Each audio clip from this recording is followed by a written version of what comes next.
إنا نفتوكم كبرى سمعتنا إزي أما أزر سماي زقرب راديون تيفن سلامنا يو راديون تيفن سلامنا كل جزء كابس عشوعة فرعان كساب شمونته مشت يمحل عليه كم وترو لهم سنبتون باستفلالي أقل قلت زقرب مدبنا كتكتاتلو بحاجوس نقدمكم سلام زخبركم تخاتلتي مدب تيفي سلامنا ما أزر سماي كم يتخون لهم ويتنان مدحننا يسوع كريستوس سلام لكم ومع أنت دماغ زيابير فايدوه أبزي قال أملاخ نخن مهار قال أملاخ نكفل نسينا لنا مو زيابير قالوا كبار خلنا زيابير دماني بقانون بدمصن كزاربنا زيابير أملاخنا عدل كنبوينا نصلينا قدوس زيابير أملاخ كبرت مسكن وجد ما قال خلنا تزاربنا نمسخا طعمي مو زيابير أملاخي وقال كان بدمصخا غيرك تزاربنا الساعة زي لبنا كفتو بسم قويتا يسوس يصلي سلت سمعنا تمسكن آمين شي እግዚአብሔር አምላኽና ዝተመስገነ ይኹን ሎ ማዓንቲ ሃቢርና እንሪኦ ክፍሊ ናይ መጽሓፍ ቅዱስ ወይ ከዓ አርእስቲ እምነት ሄኖክ ዝብል እምነት ሄኖክ ኣብ መጽሓፍ ቅዱስና ኣብ ዕብራውያን ምዕራፍ 11 እንድሕር ደኣ ኣንቢብና ካብ ቁፅሪ 1 ጀሚረ ከንብቦ እሞ ከምዚ ይብል እምነት ግና ነቲ ተስፋ ዝግበሮ ነገር ርግጽ ምግባር ናይቲ ዘይርአ ነገር ምርዳእ በኣኣ እዩ ነቶም ዓበይቲ ተመስከረሎም ዓለም በቃል ኣምላኽ ከም ተፈጥረት ከምኡውን እቲ ዝርአ ካብ ዘይርአ ከም ዝኾነ ብእምነት ነስተውዕለሉና ኢሉ ሽዑ ኣብ ቁፅሪ 4 ኣቤል ካብ መስዋእቲ ቃየል ዝበልፅ መስዋእቲ ንኣምላኽ ብእምነት ምስ ኣቕረበ ኣምላኽ ብናይ መባኡ ክምስክረሉ ከሎ ጻድቕ ምዃኑ በኣኣ ተመስከረሉ ብሙቱ ከዓ ገና በኣኣ ገይሩ ይዛረባሉ حمشت هنوك موت من تخيري بأمنة قعزة كم قعزونا أملاخ كم زسمرة تمسكروا لنا برمو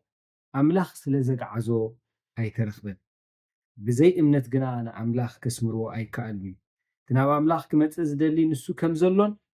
نتوم زدلي وعصب خمزو من كأمن يقبعوا يبلنا بار أبزلو ما عنتن نريو أمنة هنوك زبل مچم مصحف قدسنا بزعبة هنوك ብዙሕ ወይ ከዓኒ ሰፊሕ ዝኾነ ጽሑፍ ኣይሰነደልና ብዛዕባ ሄኖክ ኣብ መጽሓፍ ቅዱስና ዝተዘርባ ኣብ ሒደት ቦታታትን ኣዝየን ከዓ ሓፀርትን ውሑዳትን እየን እንተኾነ ግና በተን ሒደት እኳ ይኹና ዳ እምበር በተን ተጻሒፈን ዘለዋ ህይወት ሄኖክ ብዓወታ ይዛረባና እየን ኣዝዩ ዓሚቕ ዝኾነ ምስጢር እምነት ከም ዝነበሮ ህይወቱ ድማ ኣብ ቅድሚ ኣምላኽ ኣዝዩ ዝነኣድ ከም ዝነበረ ይዛረባ እንሳትን ይዛረባ ጥራይ ዘይኮና ንዓና ከዓኒ ንምህሮናን ንምዕዶናን ስለ ዝኾነን መንፈስ ቅዱስ በዚ እንገይሩ ሎም ዓንቲ ክምህደና እግዚአብሔር ኣምላኽ ዕድል ክንከፍተሉ ኢና ብርግጽ ሄኖክ ኣብዘን ዓመፃን ሓጢያትን ኣብ ዝመልኣ ዓለም ከም ዝነበረ ካብቲ ሓሳብ ክንርዳእ ንኽእል ኢና እዚ ክፍሊ بزعبا هنوك زتزربلو كالي أب كنت أبروان معرف 11 خب 5 9 6 زرعنا أب زفترة معرف 5 خب 11 7 4 دما ألوي كم زيبل هنوك دما 65 عامات قبره لما تصالح أولده هنوك لما تصالح مس ولده دحريو 300 عامات مس أملاخ تملالسه عوداتنا والدن كأولده كل عدم هنوك دما 365 عامات كونه هنوك أمس أملاخ تملالسه أملاخ وسيلو إمو أي ترى بار أبزن رين كفلي بزعبا هيوتو زاربا ويكال زاربا صحفات زلوان حقنيا أمنتنا أملاخ مؤمن تراي زي كونه علتاوي مسؤول من اللاسكا كم زخونه كم زيوت زلو مع انتخنا مهارينا كدقما انتايلن حقنيا أمنت نأملاخ مفلات ويكال مؤمن تراي زي كونه سي سوكوا قد تخونه ግን ዕለታዊ ኣብ ፀጽባሕ ምስኡ ምምላስ ከዓ ከም ዝኾነ ክንመሃር ኢና ባር እምነት ሄኖክ ኢልና ኣርእስቲ ካብ ሃብና እምነት ሄኖክ ገለ ባህርያት ብዛዕባታን ናይ ሄኖክ እምነት ክንዛረብ ኢና ቀዳማይ እምነት ሄኖክ ምስ ኣምላኽ እትመላለስ እምነት እያ ነይራ ታይልና እምነት ሄኖክ ምስ ኣምላኽ ትመላለስ እምነት እያ ነይራ እንታይ ማለት እዩ እታ ሄኖክ ዝነበረቶ እምነት ምስ ኣምላኽ ብምምላስ እትግለጽ እምነት እያ ነይራ ኣብ ዘፍጥረት ከምዚ ኢሉ ኣሎ ሄኖክ ንማቱሳላ ምስ ወለደ ከዓ ድሕሪ 300 ዓመት ምስ ኣምላኽ ተመላለሰ 300 ኣምላኽ ምስ ኣምላኽ ተመላለሰ ስለዚ እትመላለስ እያ ነይራ እዚ ምምላስ ዝብል ቃል ምሳሌያዊ ኣባሃህላ እንታይ ማለት እዩ ኣብ ሓደ ቦታ ከም ምጓዓዝ ማለት እዩ ኣብ ሓደ ቦታ ከም ምኻድ ማለት እዩ ስለዚ ምምልላስ ክንብል እንከለና ምኻድ ምምፃእ ዘይኮነሲ ምሳሌያዊ ኣዘራርባ ኮይኑ ምጓዓዝ ምኻድ ብሓደ ማለት እዩ መንገዲ ምጓዓዝ እዩ ዘመልክት እምነት ድማ ወይ ከዓ ምስ ኣምላኽ ምንባር ምስ ኣምላኽ ምምልላስ ከዓ እሱ ንባዕሉ ከም ጉዕዞ ስለ ዝምሰል ሰብ ተፈጢሩ ተወሊዱ ዓብዩ ክኸይድ እንከሎ ዕድሚኡ እናወሰኸ ይኸይድ ግን ኣብቲ ምስ ኣምላኽ ዝመላለሶ ሂወት ንሱ ናይ እምነት ጉዕዞ ንብሎ ጉዕዞ ጀሚሩ ይውድእ ብእምነት ጀሚሩ ኣብ መወዳእታ ድማ ኣብቲ ምስ ኣምላኽ ንዘለኣለም እንዕረፈሉ ቦታ ይዕርፍ ማለት እዩ በዘ ናይ ምድሪ ዘረባ ሽዑ ኣብኡ ግን ከዓ ይቕፅል እንተኾነ ግን ሕጂ እቲ እዚ ምሳሌያዊ ኣዘራርባ ንብሎ ዘለና ምስ ኣምላኽ ተመላለሰ ማለት ምስ ኣምላኽ ይጓዓዝ ነይሩ ኣብቲ ናይ እምነቱ ጉዕዞ ምስ ኣምላኽ ይኣቱን ይወፅእን ነይሩ ማለት እዩ ምስ ኣምላኽ ምጓዓዝ ወይ ምምልላስ ማለት እምበኣር ምስ ኣምላኽ ሕብረት ምግባር ዝምድና ምግባር ንስርዓታቱን ቃሉን ሕግጋቱን ምእዛዝ ከምቲ ኣምላኽ ዝደልዮ ናብራ ምንባር ከዓ የመልክት ሄኖክ ምስ እግዚኣብሔር ዝመላለስ ሰብ እዩ ነይሩ ክንብል እንከለና ምስ ኣምላኽ ሕብረት ነይሩ ምስ እግዚኣብሔር ከዓኒ ግዜ ይሕልፍ ነይሩ ስርዓታት ኣምላኽ ቃል ኣምላኽ ሕግታት ኣምላኽ ክእዘዝ ኣዝዩ ይቀርብ ነይሩ ኣምላኽ ዝደልዮ ናብራስ ከመይ ኮኑ ይኸውን ኢሉ ይደልል ነይሩ ብዝሓደ ሰብ ክትከይድ እንከለካ ርግፅ እዩ ምስቲ ትኸዶ ሰብ ምስኡ ወይ ክትጓዓዝ ከለካ ማለት እዩ ግዜ ትሕልፍ ኢኻ ሄኖክ ከዓ ምስ ኣምላኽ ግዜ ይሕልፍ ነይሩ ምስ ኣምላኽ ግዜ ይሕልፍ ነይሩ ምስ ኣምላኽ ምምልላስ ምስኡ ግዜ ምሕላፍ ይሓትት ማለት እዩ እዚ ከዓኒ ኣብቲ መንፈሳዊ ሂወት እንድሕር ዳሪእናዮ ቃል ኣምላኽ ምንባብ ንሕና መፅሓፍ ቅዱስ ብመንፈስ ኣምላኽ ዝተፃሕፈ መፅሓፍ ኣለና ቃሉ ከነንብብ ከለና ድምፂ ኣምላኽ ኢና ንሰምዕ ናይ እግዚኣብሔር ሓሳብ ናይ እግዚኣብሔር ምኽሪ ናይ እግዚኣብሔር ብርሃን ኣብኡ ስለ ዘሎ እሱ ጥራይ ከዓ ኣይኮነን ቃሉ ከነስተንትኖ ከለና ከምቶም ናይ እምነት ኣቦታትና ንቃሉ ከስተንትኑ ከይደቀሱ ዝሓድሩ ዝነበሩ ልክዕ ከምኡ ከዓኒ ቃሉ ብምስትንታን ብፀሎት ናይ እግዚኣብሔር ክብሪ ብምድላይ ንቃል ኣምላኽ ከዓኒ ክትእዘዝ ቁሩብ ብምዃን እዚ ኩሉ ኣብ ሂወት ሄኖክ ይረአ ነይሩ ማለት ስለዚ ምስ ኣምላኽ ተመላሊሱ ማለት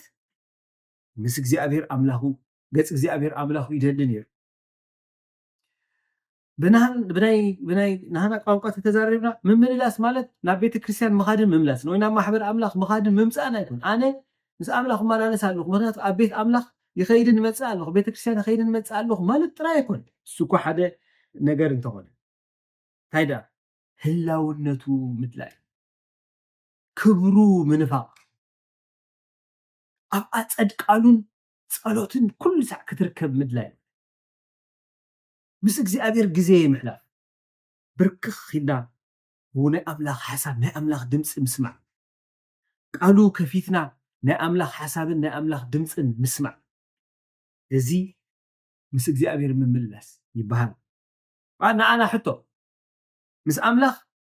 ክንመላለስ ኣለኹ ክንብል ከለና ነዞም ኣብ ላዕሊ ዝጠቐስናዮም ንገብር ዶ ኣለና ቃሉ ብስርዓት መዓልታዊ ናይ እግዚኣብሔር ድምፂ ንሰምዓሉ ዶ ናፍቆት ኣለና ክብሪ ኣምላኽ ኣብ ሂወትና ክግለጽ ሓሳብ ኣምላኽ ምሳና ክኸውን ነቲ ዝሰማዕናዮ ቃል ኣምላኽ ነተረዳእናዮ ቃል ኣምላኽ ክንእዘዝ ከዓኒ ነዚ ድልዋት ኩሉ ሰዓት እቲ ካልኣይ ብዛዕባ ሄኖክ እንሪኦ ወይ ከዓ እምነት ሄኖክ ኣብ ግዜ ዓመፃ ብጽድቂ ተመላለስት እምነት ከ ሄኖክ ቅድሚ ማይ ኣሂ ነይሩ ኣብቲ ዓመፃ ምድሪ ዝበዝሓሉ ወይ ከዓ ነጊስሉ ዝነበረ ግዜ ከዓ ነይሩ ስለዚ እንድሕር ኣርኢና መጽሓፍ ቅዱስና ዓመፅ ካብቲ ሞት ኣቤል ጀሚርካ በቃኤል ዝተገብረ ዓመፅ ማለት እዩ ጀሚርካ እቲ ሓጢኣት እቲ ኣበሳ እቲ ዓመፅ እናወሰኸ ኣብ ሰባት ከይዱ ሰባት ኣብ ኣንጻር ኣምላኽ ክኸዱ ኣብ ዝበዝሕሉ ኣብ ዝነበሩሉ ግዜ እዩ ማለት ወለድኡ ድማ ኩሎም ካብ ኣምላኽ ይርሕቁ እዮም ነይሮም ንሱ ግና ናብ ኣምላኽ ዝቐረበ ሰብ ነይሩ እምነት እምበኣር ካብቶም ኣብ ዙርያኻ ዘለዉ ፍልይ ዝበለ ምባል ተሓትት እያ ፍልይ ዝበልካ ምዃን ተሓትት እዮም ኩሉ ሰብ ዓመፅ ክገብር እንከሎ ኣንጻር ዓመፅ ኩሉ ሰብ ብሓጢኣትን ብወስላታ መልሓስን ክመላለስ እንከሎ ንስኻ ግን ብቕንዕናን ብፅድቅን ምምልላስ ወዓለም እንታይ ትብለካ ትስማዓካ ግበር ዘዓውተካ ጥራይ ግበር ደስ ዝብለካ ግበር ንዓኻ እንድሕር ትጥዕም ኮይና ግበር ፍቓድ ኣምላኽ ድዩ ብዘየገድስ ዓለም ከምኡ እያ ትብለካ እምነት ግና ያያ ንኣምላኽ ሰዓቦ ቃል ኣምላኽ እመን ንቃሉ ተኣዘዝ ንስርዓታቱን ንትእዛዛቱን ሓሉ ንሱ ኣምላኽካ እሞ ኣምልኮ ፍርሃዮ ተኣዘዞ ትብለካ እዛ እምነት እዚኣ ስለ ዝነበረቶ ከዓ ሄኖክ በታ እምነቱ ኣብ ፅንኩርን ከቢድን እዋን ፅንኩርን ከቢድን እዋን እንታይ ማለት እዩ እቶም ኣብ ከባቢኡ ዝነበሩ ሰባት ኣብ ሓጢኣት እንከለዉ ንሱ ግና ብዛዕባኡ ከምኡ ተመስኪሩ ስለ ዘሎ ንሱ ግና ብፅድቂ ምንባር ዝወሰነ ዝቆረፀ ኣቦ እዩ ነይሩ ብፅድቂ ምንባር ከም ዝከኣል ከዓ ኣመስኪሩ እታ ህይወቱ ኣብ ማእከል ሓጢኣተኛታት እታ ህይወቱ ኣብ ማእከል እቶም ሓቂ ዘይዛረቡ እታ ህይወቱ ኣብ ማእከል እቶም ናይ ገዛእ ርእሶም ዝደልዩ እታ ህይወቱ ኣብ ማእከል እቶም ንርእሶም ክዕብዩ ዝደልዩ እታ ህይወቱ ኣብ ከም ዝተመላለሰ ኣሚና ንመን ንእግዚኣብሔር እንታይ ላ ኣሚናቶ ኩሉ ብፅድቂ ዘይኮነ መንገዲ ክጓዓዝ ክመላለስ እንከሎ ኣነ ግና ብፅድቂ ክመላለስ እየ ኢሉ ዝወሰነ ሰብ እዩ ነይሩ ማለት ባል ኣብናኽ ህዝቡ ኣሕዋተይ እሙናት እምበር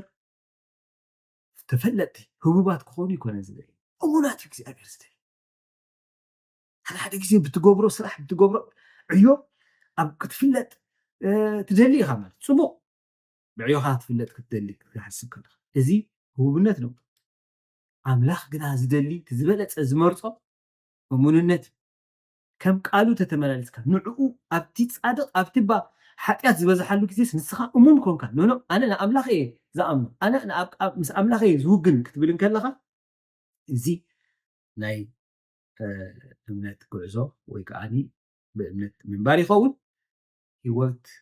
ወይ ከዓ እምነት ሄኖክ ነዚኣ ሪኣ ማለት እዩ ባር ዝነብረሉ ዘለና ንኣምላኽን ቃሉን ስርዓታቱን ኣፀቢቑ ዝረስዕ ዝፃረር እኳ ዳ ወለዶ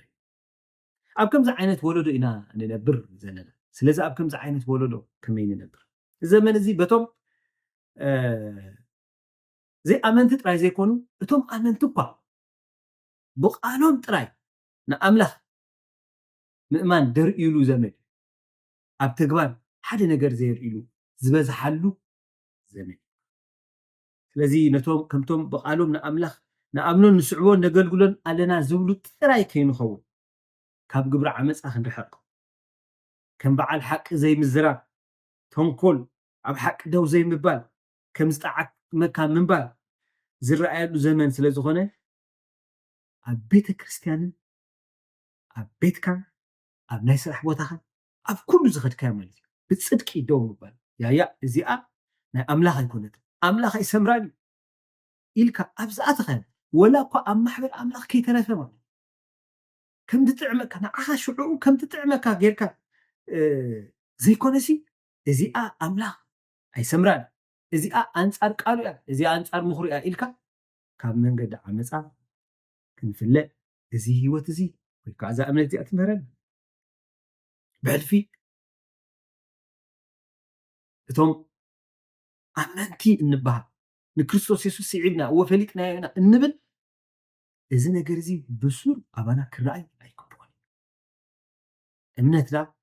ንዓመፅ እትፍንፍን እምነት ክትከውን እምነትና ንሓሶት እትፍንፍን እምነት ክትከውን እምነትና ንምትላል እትፍንፍን ክትከውን እምነትና ከማን ንገዛእ ርስኻ ምዕባይ እትፍንፍን ክትኮነ ኣምላኽ ልብን ኮላሊትን ዝምርምር ኣምላኽ እቲ እነገልግሎ መንፈሳዊ ኣገልግሎት ከማን ዕላምኡ እንተ ደኣ ንገዛእ ርስና ንምዕባይ ኮይኑ ኣምላኽ ይርኢ ይዕዘቦ ዓይኒ ኣለዎ ኣምላኽ ልቢ ይምርምር ኮላሊት ይፈልጥ ንሰባት ከነታልሎም ይከኣል ኣምላኽ ግን ከነታሎ ኣይከኣልኒ ሳልሳይ እምነት ሄኖክ እምበኣር ንተስፋ ኣምላኽ ከዓ ዝኣመነት እያ ነይራ ንተስፋ ኣምላኽ ኣፀቢቓ ዝኣመነት ወይ ከዓ ዝተወከለት እምነት እያ ነይራ እንታይ ማለት ከምዚ ይብል ሄኖክ ይብል ሞት ምእንቲ ከይርኢ ብእምነት ገዓዘ ቅድሚ ምግዓዙ ንኣምላኽ ከም ዘስመረ ተመስኪሩ ዝነበረ እሞ ኣምላኽ ስለ ዘገዓዙ ኣይተረኽበን ብዘይ እምነት ግና ንኣምላኽ ከስምርዎ ኣይከኣል ብርግፅ ኣብዚ ሓሳብ እዚ ከም ዝረኣናዮ እንታይ ይብለና ሲ እቲ ናብ ኣምላኽ ክመፅእ ዝደሊ ሲ ንሱ ከም ዘሎ ነቶም ዝደልይዎ ዓስቢ ከም ዝህቦምን ከኣምን ይግብኦ ኢሉ እምበኣር ሄኖክ ኣብዚ ክፍሊ እዚ ከም ዝረኣናዮ ከምኡ ተባሂሉሉ ስለ ዘሎ ብዛዕባ ሄኖክ እንታይ እዩ ኣምላኽ ከም ዘሎ ይኣምን ነይሩ ማለት ምክንያቱ ኣማኒ ተባሂሉ ናይ እምነት ከማን ምሳሌ ናይ እምነት ከማን ጅግና ናይ እምነት ከማን መምህር ኮይኑ ካብ ተፃሕፈልና እንታይ እዩ ኣሚኑ ሄኖክ ብመሰረት ቃል ዘቃል ኣምላኽ እዚ ኣምላኽ ከም ዘሎ ይኣምን ነይሩ እዚ እምነት እዚ ህላውነት ኣምላኽ ጥራይ ኣምላኽ ኣሎ ኢሉ ዝኣምን ጥራይ እምነት ዘይኮነስ ወይ ከዓ ናይ ኣእምሮ ፍልጠት ናይ ኣእምሮ ምርዳእ ጥራይ ዘይኮነ እሱ እኳ ሓደ ነገር እንተኾነ እዚ እምነት እዚ ኣምላኽ ልዑላዊ ገዛእ ከም ዝኾነ ኩሎም ፍጥረታት ከዓ ብኡ ከም ዝነብሩን ከም ዝወሳወሱን ንኩሉ ምድርን ደቂ ሰባትን ከዓ ንሱ ከም ዘንብሮ ምርዳእ ብዛዕባ እዚ ቁኑዕ ፅኑዕ ዘይነቃነቕ ምርዳእ ፍልጠት ነይሩ ይኣምኖ ነይሩ እግዚኣብሔር ኣብ ሂወቱ ከም ዘሎ ይኣምን ነይሩ እግዚኣብሔር ኣብ ሂወቱ ከም ዘሎ እግዚኣብሔር ከም ዘሎ ጥራይ ዘይኮነስ እግዚኣብሔር ኣብ ጉዕዝኡ ከም ዘሎ ዓይንቱ ድማ ከምቲ መፅሓፍ ቅዱስ ዝብለና ይዞራ ናብ ብዘላ ምድሪ ይዞራ ስለ ዝብለና ይዞራ ስለ ዝኾነ ነታ ምስኡ ዘላ ወይ ከዓ ነታ ኣብ ዙርኡ ዘላ ዓይንት ኣምላኽ ስለ ዝፈልጥ ነዚኡ ብፅድቂ ምንባር ዝመረፅ ኣምላኽ ኣሎ እወ ፈልጥ እየ ኣምላኽ ከም ዘሎ ዳ ርዳእ እወ ጥራይ ዘይኮነስ ኣምላኽ ከሕጂ ኣብ ከባቢኻ ኣምላኽ ከሕጂ ኣብ ዙርያኻ ኣምላኽ ከሕጂ ይርኤካ ከም ዘሎ ፈሊጥካ ዶ ክትመላለስ እግዚኣብሔር ይርኤኒ ኣሎ እዚ ኣብ ቅድሚ እግዚኣብሔር ኣይገብሮን ዮሴፍ ንዝክሮ እንድሕር ዳኣ ኮይና ከምኡ እዩ ገይሩ ዮሴፍ እታ ሰበይቲ እኮ ሓትታቶ እንታይ ኢላቶ ወላ ሓደ ሰብ ስለ ዘየለሲ ኢላ ምስኣ ክድቅስ ምስ ሓተተቶ ሰበይቲ ጶጢፋር እንታይ ኢልዋ ኖ ኣነ ኩሉ ነገር ጎይታይ ኩሉ ነገር ፈቂድለይ ብዘይካ ይሁሉ ነታ ዘይተዋሃበቶ ነገር እሙን ኮይኑ ኣይገብራን እዩ ዓመፅካ ንኣምላኽ ምብዳል ኢሉ ስለዝሓሰበ ኣይገብራን እዩ ኣምላኽ ይርኤኒ ኣምላኽ ኣሎ ኢሉ ማለት ኣምላኽ ኣሎ እንታይ ይገብር ኣምላኽ ይርኤኒ ኣሎ ዕዘበኒ ኣሎ ምእታዊ ውፅእ ይርአኒ ኣሎ ሰባት ምናልባት ከይርኡና ይኽእሉ እዮም ንገብሮ ነገር እግዚኣብሔር ግን ይርኤኒ እዩ ስለዚ እምነት ሄኖክ ነዚ ነገር እዚ ተስፋ ዝገበረት እምነት ከዓ ነይራ እዚ ጥራይ ከዓ ኣይኮነት ካልኣይ ከ ንኣምላኽ ብምድላዩ ከዓ ዓስቢ ከም ዝርከብ ከዓኒ ተኣምን ነይራ ምክንያቱ ነቶም ዝደልይዎ ዓስቢ ከም ዝህቦም ከኣምን ይግቡእ ኣሚኑ ከዓ እዩ ሰብኣይ እዚ ኣምላኽ ነቶም ኣዘውቲሮም ገፁ ዝደልዩ ምስኡ ግዜ ዘሕልፉ ዓስቢ ከም ዝህቦምን ከም ዝባርኾምን ከዓ ተረዲኡ ማለት እዩ ነዚኡ ምስ ኣምላኽ ምምልላስ መሪፁ ብዙሕ ኣማራፂታት ነይርዎ እዩ ካብ ኣምላኽ ወፃእ ኮንካ ኣብ ካልእ ስፍራ ኮንካ ናይ ምምልላስ ዕድልን ኣጋጣምን ከም ዝነበሮ ርዱ እዩ እኳ ደኣኒ ዓመፅ እኳ እንተኾነ ግን ከዓኒ ተድላ ዘለዎ ነገር ከዓኒ ክነብር ዕድል ዝነበሮ ይመስል ሄኖክ ተኾነ ግን ኣንስቱ ኖ ኣነ ኣምላኽ ኣሎ ይርኤኒ ኣሎ እዚ ዝኸዶ ዘለኹ ጉዕዞ ድማኒ ኣብ ቅድሚ ኣምላኽ በረኸት ከም ዘውህበኒ ይፈልጥ ኢሉ ኣሚኑ እዩ ሄኖክ ምድራዊ በረኸት ኣይኮነን ናፊቑ ሄኖክ ኣምላኻዊ በረኸት ሰማያዊ በረኸት ህላውነት ኣምላኽ ናይ ኣምላኽ ሓገዝ ናይ ኣምላኽ በረኸት እግዚኣብሔር ኣብ ሂወቱ ድማኒ ብሰናይ ነገር ከም ዘፅግቦ ኣሚኑ ነይሩ ማለት እዩ ባር ኣሕዋተይ ንተስፋ ኣምላኽ ንህላውነት ኣምላኽ ክሳዕ ክንደይና ኣምኑ ኣምላኽ ካብ ዙርያና ከም ዘሎ ክሳዕ ክንደይና ንኣምኑ እዛ እምነት እዚኣ መያልን ተራርብ እምነት ከም ዝነበረት ንርዳእ ራብዓይ እምነት ሄኖክ ንኣምላኽ ከዓ ዘስመረት እምነት እያ ነይራ እዚ ኣብ ጽሑፍ ከም ዝነግረና ሄኖክሲ ሞት ምእንቲ ኸይርኢ ብእምነት ገዓዘ ቅድሚ ምግዓዙ ንኣምላኽ ከም ዘስመረ ተመስኪሩሉ ነበረ። ተመስኪሩሉ ነበረ። እንታይ ተመስኪሩሉ? ቅድሚ ምግዓዙ ንኣምላኽ ከም ዘስመረ። ሄኖክ ኣብ ምድሪ ተመላሊሱ እዩ ብርግጽ ኣብተን ዝተመላለሰለን ናይ ምድሪ ዘመኑ ድማኒ ሕደት ኣይኮነ። እምነት ሄኖክ ብሓቂ እንድሕር ደኣ ርኢናያ ካበይ ትጅምር እኳ እርግፀኛታት እንተዘይኮና ግን ገለ ሓበሬታ ወይ ከዓ ዘእንፍት ሓበሬታ ኣብኡ ግን ኣለና። እሱ ከዓ እንታይ እዩ? ኣብ ምዕራፍ 5 ዘፍጥረት ከምቲ ዓንቶ ዘንበብናዮ እንድሕር ደኣ ርኢናያ እንታይ እዩ ዝብለና?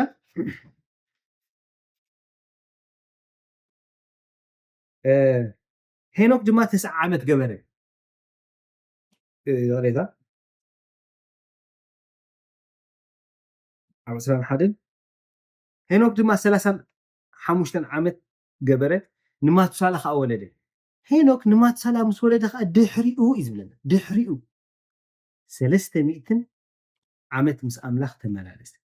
ስለዚ ተን ቀዳሞት ምናልባት ተን ቀዳሞት 65 ዓመት እምነት ዘይነበሮ ክኸውን ይኽእል። ምክንያቱ ድሕሪኡ እዩ ዝብለና ምን ምስ ወለደ ንማቱሳላ ምስ ወለደ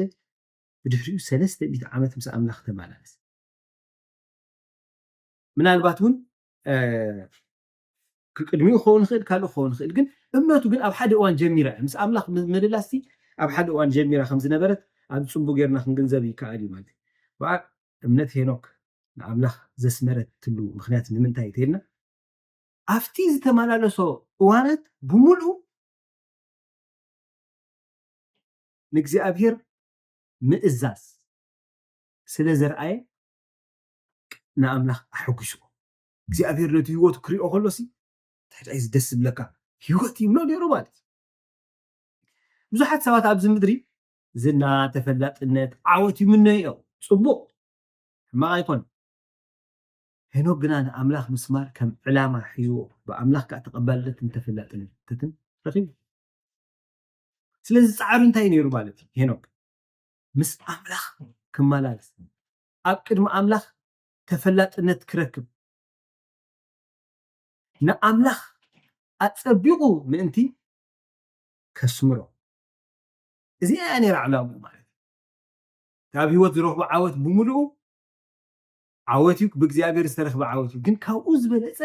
እቲ ዓወተይ ንእግዚኣብሔር ከይሐጉሰሉ ካልኦት ሰባት ክሕጎስሉ ጥራይ ኣይኮነን ሄኖክ ትፅቢቱ ወይ ከዓ ድሌቱ ነይሩ እግዚኣብሔር ክሕጎሰሉ እዩ ነይሩ ማለት እዩ። በኣር ብዙሓት ሰባት ከምቲ ዝበልኩ ኣብዚ ምድሪ እዚ ገዛ ርእስና ሓዊስካ ንኣቱ ንወፂ ኢና ንኸይድ ኢና ብዙሕ ፃዕሪ ንገብር ኢና ነገልግል ኢና ብዙሕ ነገር ንገብር ኢና ማለት እዩ። ግን እቲ ኩሉ ንገብሮሲ ሰባት ይንእዱና እዮም። ብዓወትና ሰባት ይንእዱና፣ ብዝገበርናዮ ብዝበፃሕናዮ ንሕና ንሕጎስ ቤተሰብና ሕጎሱ ብዙሕ ነገር ኣሎ። ጽቡቕ እዩ ማለት እዩ። ግን ልዕሊ ኩሉ እግዚኣብሔር ከሰሚርዎ ድዩ? ብኡ እግዚኣብሔር ተሓጒሱ ድዩ? ብእግዚኣብሔር ሰሚሩ ድዩ? ኣፀቢቕና ክንፈልጥ ኣምላኽ ብሂወት ብዙሓት ሰባት ይሕጎስ እዩ። ብሂወት ብዙሓት ሰባት ከኣምላኽ ይጉህ እዩ። ናይ ብዙሓት ሰባት ሂወት ከማን ከም ምሳሌ ተቐሚጡ ንረኽቦ ኢና። ናይ ብዙሓት ከም እኒ ዳዊት ዝኣመሰሉ ከም ኣቡኡ ዳዊት ስለ ዝገበረ ብመንገዲ ኣቡኡ ዳዊት ስለ ዝኸደ ይብለና። ናይ ዓመፀኛታት ናይ ክፉኣት ከዓ መፅሓፍ ቅዱስና ክንሪኦ ከለና ድማ ከምኡ ከዓ ከም ምሳሌ ተጠቂሞሎም ኣሎ። ኣብነት ተወሲኽና ብመንገዲ ኣከኣብ ስለ ዝኸደ ይብለና። ናይ ዓመፅ ምልክት እዩ። መንገዲ ኣከኣብሲ ንእግዚኣብሔር ተስምር ኣይኮነትን ነይራ ማለት ብመንገዲ የሮብዓም ወዲ ናባጥ ስለ ዝኸደ እዚ እውን እንታይ ንእግዚኣብሔር ዘስምር ኣይኮነ። ብዛዕባ ጎይታና የሱስ ክርስቶስ ክዛረብ እንከሎ መፅሓፍ ቅዱስና እንታይ ይብል? እንሆ ብኡ ዝሰመርኩ ፍትው ወደይ ሲኡ ንዑ ስምዖ። ስለዚ ክርስቶስ የሱስ ጎይታና መለኮት እዩ። ሰብ ኮይኑ ኣብዚ ምድሪ እዚ ሰብን መለኮትን ኮይኑ ኣብዚ ምድሪ እዚ ክመላለሰሉ ኣብ ዝነበረ እዋን ከዓ ብሰብነቱ ንእግዚኣብሔር ኣምላኽ ዘሐጉሶ ነገር ገይሩ ትእዛዛቱን ሓቅታቱን ኣኽቢሩ እዩ። ንኩሉ ትእዛዛት ኣምላኽ ፈፂሙ ንኩሉ ፅድቂ ስለ ዝፈፀመ እግዚኣብሔር ነቲ ህይወት እቲ እኳ ደኣ እቲ ዝበለፀ ኣምላኽ ዝተሓጎሰሉ ህይወት ንሱ እዩ። ስለዚ ኣምላኽ ሰሚርዎ ተቓልቡ ናብኡ ከመይ ትብል ብኡ ዝሰመርኩ እምበኣር ሄኖክ እውን ኣብተን ዝተመላለሰለን ዓመታት ብምግዓዙ ቅድሚ ምግዓዙ ንኣምላኽ ኣስሚሩ ንኣምላኽ ኣሐጒሱ እዩ ስለዚ ንዓና ኸ እዚ እንታይ ይምህረና ህይወትና ከመይ ዝበለ ዓመታት ህይወትና ክንቆፅረን ከለና ንሕና ንሕጎሰለን ዶ ፅቡቅ ሰባት ሕጎሱልና ዶ ፅቡቅ ዝረኸብናዮም ዓወታት ዝረኸብናዮም ኣቺቭመንትስ ብምሉእ ንሕጎሰሎም ዶ ፅቡቅ ብኣምላኽ እዮም ኮይኖም ንሰሙ እንተኾነ ግና ካብኡ ንላዕሊ ካብኡ ብዝበለፀ ኣምላኽ ተሓጒሱሉ ዶ ኣለዎ ወዚ ህይወት እዚ ሕጉሰኒ ዶ ይብሎ እግዚኣብሔር እዚ ክንሓስብ ኣለና ኩሉ ንገብሮ ከም ቃሉ ዲና ንገብሮ ሓቐናና ከማን ከይተረፈ ንኽብሪ ኣምላኽ ሓደ ነገር ክንገብር እንከለና ውሽጥና ማለት ንሰባት ፅቡቅ ከም ነፍቅሮም ከም ንሓልየሎም መሲልና ገለ ነገር ክንገብር ንኽእል ኢና ካባታቶም ብድሕሪኡ ገለ ነገር ደሊና ማለት ዓስቢ ገለ ነገር ደሊና ወይ ከዓኒ ገለ ካባታቶም ክንጥቀሞ ነገር ደሊና ማለት ኣምላኽ ግን ነዚ ይዕዘቦ እዩ ነዚ ከዓ ኣይሰምሮን እግዚኣብሔር ስለዚ ዝኾነ ዓይነት ዝምድና ዘለና ዝኾነ ዓይነት ዘለና ሃብቲ ገንዘብ ስራሕና ወላ ንምዝንጋዕ እንጥቀመሎም ነገራት ብምሉኦም ንእግዚኣብሔር ዘሐጉስዎ ድዮም ንኣምላኽ ዘሐጉስዎ ድዮም ክንምርምር ይግባአና መፅሓፍ ቅዱስ ከምኡ ዝብለና ንእግዚኣብሔር ኣምላኽ ዘሐጉስ ነገር ክንምርምር መፅሓፍ ቅዱስ ብጥብቂ ይምዕደና ማለት እዩ ናይ መወዳእታ እምነት ሄኖክ ዓስቢ ከዓ ዝተቐበለት እምነት እያ እዛ እምነት እዚኣ ዓስቢ ዝተቐበለት እምነት እያ እንታይ ማለት እዩ ሄኖክ ከዓ ምስ ኣምላኽ ተመላለሰ ኣምላኽ ወሲድዎ እዩ ኣይትረአን እዚ ኩነት እዚ ኣምላኽ ወሲድዎ ኣይተረአን ኣብ መፅሓፍ ቅዱስና ሓደ ካብቶም ፍሉያት ልዕሊ ተፈጥሮ ወይ ከዓ ልዕሊ ሕጊ ተፈጥሮ ዝኾኑ ኣጋጣሚታት እዮም ኣብ መፅሓፍ ቅዱስና እግዚኣብሔር ናይ ተኣምራት ኣምላኽ ስለዝኾነ ገባሪ ተኣምር ስለዝኾነ ብዙሕ ተኣምራት ገይሩሉ ልዕሊ ተፈጥሮ ወይ ከዓ ልዕሊ ሕጊ ተፈጥሮ ዝኾነ ተኣምራታት ማለት እዩ ተኾነ ግን እዚኣ ሓንቲ ካብተን ዝበለፀት ወይ ከዓ እዚኣ ገራሚት ነገር ሄኖክ ምስ ኣምላኽ ተመላሊሱ ኣብዘን ዓመታት እዚኣተን 300 ዓመት ምስ ኣምላኽ ተመላሊሱ ኣብዘን 300 ዓመት ንእግዚኣብሔር እናሓጎሰ ብእምነት እናተመላለሰ ንፅድቂ እናሓረየ ተመላሊሱ ሽዑ ኣብዚ ኩሉ ጉዕዙን ኣብዚ ኩሉ ምምልላሱን ግን ሄኖክ ኣብቲ መወዳእታ ዓመቱ ከምቶም ካልኦት ዝሞቱ ኣይሞተን ወይ ከዓ ኣይደቀስ ወይ ከዓኒ ሞት ኣይጠዓመ እንታይ ደኣ ኣምላኽ ወሲድዎ እሞ ኣይተረአዩ እግዚኣብሔር ናብ ቤቱ ንዓና ኢልዎ ማለት እግዚኣብሔር እንታይ ኢልዎ ናብ ቤቱ ንዓና ኢልዎ እዚ ልክዕ ከምዚ ማለት እዩ ምስ እግዚኣብሔር ይመላለስ ስለ ዝነበረ ነዚ እግዚኣብሔር ይኸይድ ከምዚ ምስ ሰብ ሓደ ግዜ እንዛወሮ ኣብ መንገዲ ወፂና ብእግርና ንኸዶ ልክዕ ከምኡ እሞ ንሕሰቦ ናኸደ ከሉ ኩሉ መዓልቲ ምስ እግዚኣብሔር እዩ ዝኸይድ ሓደ ምሸት ግን እግዚኣብሔር እታ ሄኖክ ወደ ኢልዎ ሎማዓንቲ ናብ ገዛ ኢኻ ትኸይድ ሎማዓንቲ ናብ ቤተ ኢኻ ትኸይድ ኢሉ እግዚኣብሔር ሒዝዎ ኸይዱ ኣዝዩ ዘገርም ዓስቢ ኣዝዩ ደስ ዘብል ዓስቢ ኩሎም ኣቦታቱ ኣብቲ መፅሓፍ እንድሕር ሪና መፅሓፍ ፍጥረት ምዕራፍ 5 ሞተ እዩ ብዛዕባ ሄኖክ ግና ምስ ኣምላኽ ተመላለሰ ኣምላኽ ወሲድዎ እሞ ኣይተረአየን ክንዲዚ ዓመት ምስ ገበረ ሞተ ንኻልኦት ንሄኖክ ግና ኣምላኽ ወሲድዎ እሞ ኣይተረአየን ኩሎም ኣቦታቱን ደቁን ክሞቱ ከለዉ እሱና እግዚኣብሔር ወሲድዎ ከመይ ዝበለ ዓስቢ ከመይ ዝበለ በረኸት በዓል እምነት ዘለኣለማዊ ዓስቢ ኣለዎ ንኣምላኽ ምስዓብ ብፅድቂ ምንባር ካብ ሓጢኣት ምርሓቅ ከምቲ ክመስለና ካል ብሕልፊ እዛ ንሕጂ ዘለናያ ዘመን ምድራዊ ዝኾነ ሃብቲ ምድራዊ ዝኾነ ሓሳብ ምድራዊ ዝኾነ መሊዋ ፅቡቅ ዝኾነ ተድላን መሊዋ እዩ ማለት ኩሉ ሰብ ከዓ ንዕኡ ዝፃደፍ ዘሎ ኣብዚ ብድዚ ተድላ ክበዝሓን ክሕጎስ ክመልኣሉ ብዙሕ ሰብ ዝፅዕርን ዝጎይን ዘሎ ተኾነ ግና እሱ ንእግዚኣብሔር ዝኸውን ክብሪ ኣለዎ ድዩ ብኣምላኽ ብዘኽብር መንገዲ ዲና ንገብሮ ዘለና መንገዲ ዓመፅ ኩሉ ሳዕ ሓፂር ጎደናያት ትኽትል ገሊኣቶም ሰባት ገንዘብ ክገብሩ ሓፂር ጎደና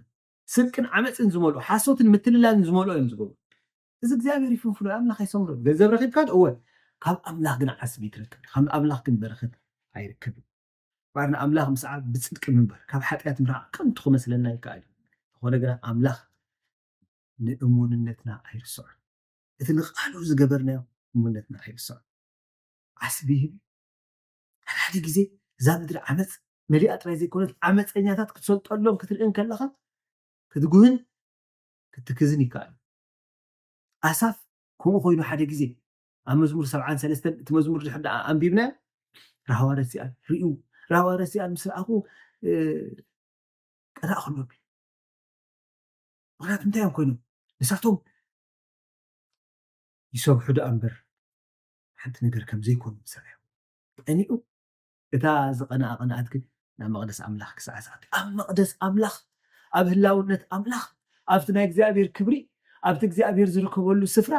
ኣብኡ ምስ ኣተወ ቃሉን ህላውነቱን ክብሩን ምስ ተጎናፀፎ ግዳ ኣሃ ከምኡ እባ ኣይኮነን ንሳቶም ኣብ መንገዲ ምንድልሃፅዮም እባ ዘለዉ ሸታሕቲ ሕባኦም ክብሉ እግዚኣብሔር እባ ይሰመሮ እቲ ሂወቶም ኣምላኽ እባ ክቆፅዖም ኢሉ ተረዲኡ። ስለዚ ንኣምላኽ ምስ ዓብና ዓስቢ ኣለዎ እግዚኣብሔር ድማኒ ዓስቢ ከም ዝህበና ርግፀኛታት ክንከውን ይግባአና እዩ ማለት እዩ። ስለዚ እምነት ሄኖክ ምስ ኣምላኽ ተመላሊሱ እግዚኣብሔር ወሲድዎ ዓስቢ ሂብዎ እግዚኣብሔር ንሕና ኣብዚ ምድሪ እዚ ክንመላለስ እንከለና እምበኣር ዓስቢ ከም ዘለና ጎይታ ኢየሱስ ክርስቶስ ሓደ ግዜ ዳግም ከም ዝመፅእ እዚ ሄኖክ ዝተመላለሱ ሂወት ኣምላኽ ዝሰምሮ ሂወት ስለ ዝኾነ እዚ ኣምላኽ ዝሰምሮ ሂወት ኩላትና ከም ሄኖክ ብእምነት እኳ እንተዘይገዓዝና ሓደ ግዜ ግን ጎይታና ኢየሱስ ክርስቶስ ብክብሪ ክመፅእ ንሱ ምስ ቅዱሳን መላእኽቱ ብክብሪ ክመፅእ እንከሎ ነቶም ናቱ ክወስድ እዩ ነቶም ኣመንቲ ክወስድ እዩ ነቶም እሙናት ኮይኖም ኣብ ቅድሚ እግዚኣብሔር ብፅድቂ ዝተመላለሱ ንሱ ንዕኦም ክወስዶም ከዕርፎም እዩ ከም ሄኖክ እኳ እንተዘይገዓዙ ወላቶም ብእምነት ዝደቀሱ ጎይታና ኢየሱስ ክርስቶስ ክሳዕ ዝመፅእ ወይ ከዓኒ ቅድሚ ምፅኣቱ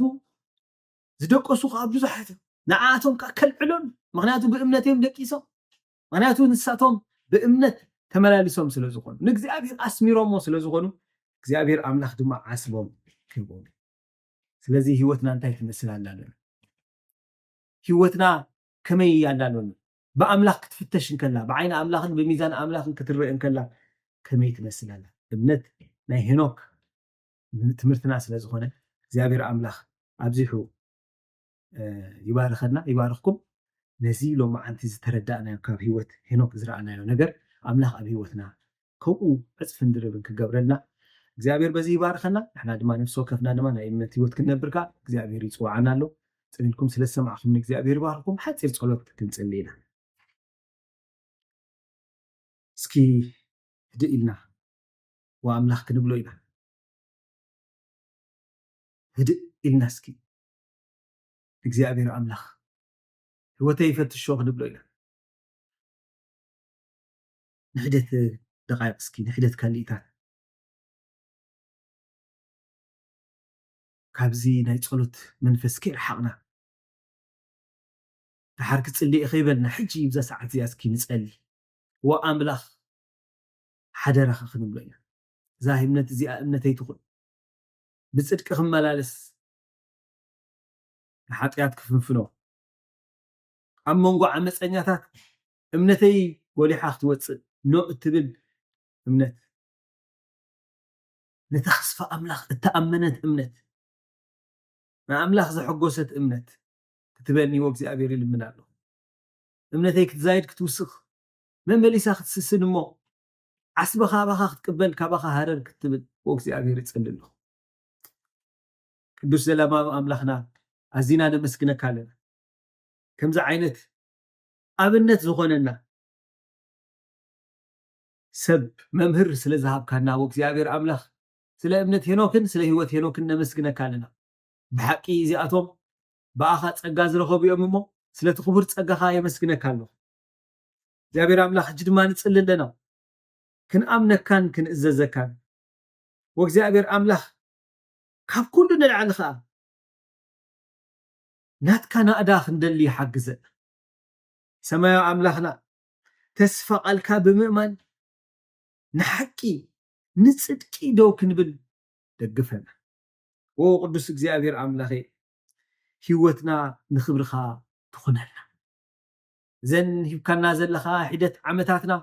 بأمنة التمسكر اللوب ولود كنكون حجزنا كاب كفو أدحننا فتنا خبزحنا خلو دما كفتنا أوصانا